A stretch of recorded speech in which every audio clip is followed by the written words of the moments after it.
जय हिंद। देखिए, आज अजीब से मन से बात करना पड़ रहा है।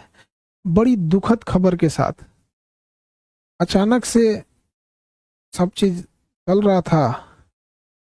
कहीं कुछ कुछ लोगों से कॉल आने लगा कि सर आप न्यूज़ देखिए, या फिर ऐसे ऐसे घटना हुई है कि रोशन सर के भाई की नेपाल में संदिग्ध स्थिति में डेथ हो गई। तो हमें कुछ देर के लिए विश्वास ही नहीं हुआ। हमको लगा कि ऐसे बोल रहा है सब। आजकल फेक न्यूज वगैरह के चक्कर में हमको लगता है ऐसा, तो हम डांटे भी, तुम लोग को ये सब नहीं समझ में आता है, कुछ से कुछ बोलते रहता है। तो कुछ पल के लिए विश्वास नहीं हुआ कि ऐसे कैसे हो सकता है। फिर धीरे धीरे कुछ लोग न्यूज भेजने लगे, फिर न्यूज पे देखे। जब न्यूज देखे ना, तो पैर के नीचे से जमीन खसक गया। एक समय एक कैसा अजीब करवट ले रहा है, किस दौर में, किस स्थिति में समय चला गया है, आखिर ऐसे कैसे हो गया। एक बार आप इसको न्यूज को पहले देखिए। उसको कोई कुछ नहीं किया गया है। इससे पहले मतलब सही से सो नहीं रहा था 5-7 दिन से। उसको थोड़ा सा जो है सेक्रेटरी प्रॉब्लम था, जो जिसका वो दवाई खाता था। देखिए, जब वीडियो देखने के बाद एकदम दिल दहल गया। किसी परिवार के लिए इससे कठिन दौर क्या आ सकता है। भगवान इस कठिन दौर से निकलने के लिए उनको सहन शक्ति दे। इतनी भयानक स्थिति और इतनी कठोर स्थिति में वो कैसे निकल पाएंगे लोग। इस घटना के बाद पता नहीं कैसे परिवार सहन करेगा इसको। इस कठिन दौर में हमारी संवेदना परिवार के साथ है। जब कभी आदमी ऐसी खबर सुनता है तो दिल बैठ जाता है। किसी के परिवार के साथ ऐसा ना हो, दुश्मन के परिवार के साथ भी ऐसा ना हो। हमारी पूरी संवेदना है परिवार के साथ। हमसे जो संभव हो सकेगा, हम अभी परिवार किसी बात करने की स्थिति में नहीं होगा।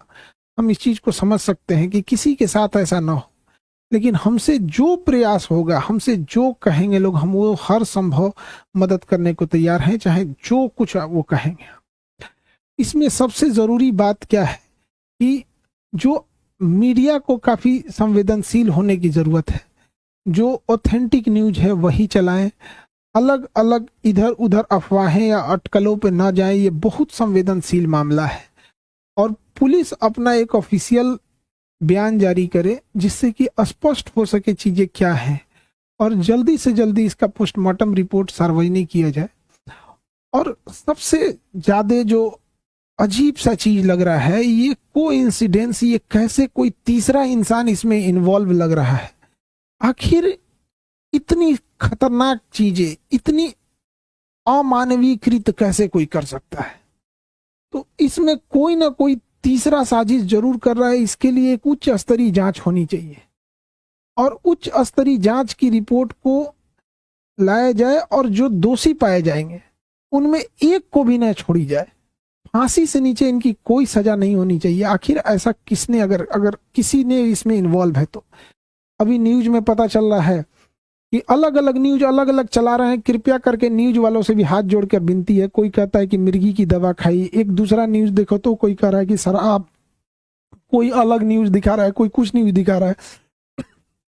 तो कृपया न्यूज वाले ऑथेंटिक चीजों को दर्शाओ। किसी की जान गई है, क्या मिर्गी की दवा कहाँ से थी, कहाँ से लाया गया, इसकी जांच पुलिस सार्वजनिक करे इस मामले को। और जो न्यूज में चल रहा है कि 5 लोगों को हिरासत में लिया गया है, सबसे जरूरी चीज है कि उन 5 लोग कौन कौन से थे, वो उनको नाम सार्वजनिक किया जाए। उनकी भी जांच होनी चाहिए कि वो आखिर कौन थे। दोस्त के रूप में कोई और तो नहीं था।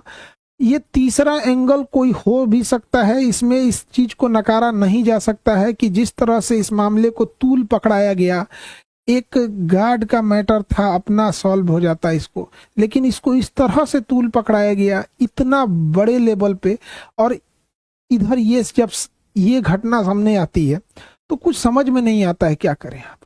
इतने कठिन परिस्थिति में पूरे लोगों को से भी विनती करते हैं कि परिवार का सहानुभूति रखें और इस बात पर जोर दें कि तीसरा एंगल पर जांच हो और जो लोग संदिग्ध नेपाल ने किन 5 लोगों की गिरफ्तारी की है उनकी भी जांच होनी चाहिए और एक उच्च स्तरीय जांच बैठाकर जो भी दोषी पाए जाएंगे उनको फांसी से नीचे सजा नहीं होनी चाहिए। देखिए, जो इंसान अब पुण्य आत्मा अब दुनिया से चली गई, भगवान उनको शांति दे, लेकिन यदि इसमें जो इन्वॉल्व है उसको पुलिस पकड़ लेती है या उच्च स्तरीय जांच में आती है तो कहीं ना कहीं ये उचित रहेगा।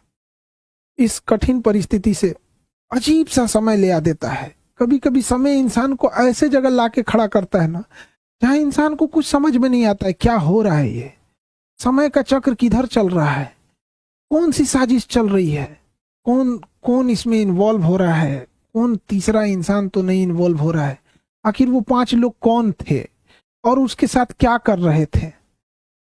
उस पुण्य आत्मा के लिए श्रद्धांजलि देते हैं और इस कठिन परिस्थिति में मेरी संवेदना परिवार के साथ है। हमसे जो मदद हो सकेगा, हमसे जितना संभव हो सकेगा, हम उतना सहयोग करने को तैयार हैं। लेकिन सबसे जरूरी चीज है कि पुलिस को इसमें आके एक ऑफिशियल प्रेस विज्ञप्ति जारी करनी चाहिए और जल्दी से जल्दी जो रिपोर्ट है उसे सार्वजनिक करनी चाहिए ताकि चीजें सही दिशा में जाए। मेरी संवेदना परिवार के साथ है। अब ऐसी परिस्थिति में इंसान को कुछ बोलना भी बड़ा अजीब सा लगता है कि क्या इंसान बोले, ऐसा समाज समय कहाँ ले आके खड़ा कर देता।